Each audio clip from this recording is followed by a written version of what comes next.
شكون هو إيلون ماسك؟ السلام عليكم.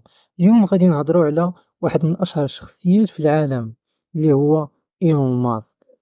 بزاف ديال الناس سمعوا به، ولكن شكون هو بالضبط؟ إيلون ماسك هو رجل أعمال ومخترع تزاد في جنوب إفريقيا في 1971، ومن صغرو كان ديما مهتم بالتكنولوجيا، وبدا كيتعلم البرمجة بوحدو في سن صغير.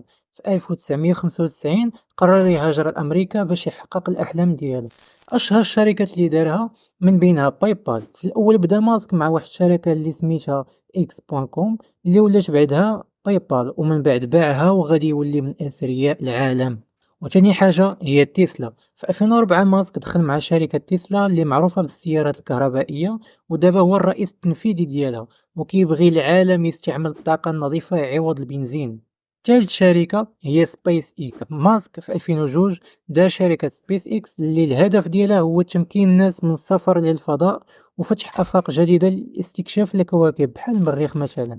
من بين المشاريع المجنونة ديالو بحالاش مثلا ماسك كان كينشط بزاف ديال المجالات، مثلا الطاقة الشمسية، عندك تاني الذكاء الاصطناعي. وهاد المدة شرا تويتر وبدل الاسم ديالو لإكس. وكاين بزاف اللي كيقولوا ان ماسك بغى يدير واحد الثروة في المستقبل، وكيخطط باش يعيش البشر على كوكب المريخ. الثروة ديالو ايلون ماسك هو من بين اغنى الناس في العالم، وكيجمع ثروة كبيرة بسبب الشركات الناجحة ديالو، خصوصا تسلا وسبيس اكس. الخلاصة، ايلون ماسك هو شخصية ملهمة بزاف، وكيحاول ديما يدير شي حاجة اللي غادي تبدل ليه المستقبل او تبدل المستقبل للعالم، سواء في السيارات او الفضاء او حتى في الانترنت. تبقى ديما طامح باش يغير العالم.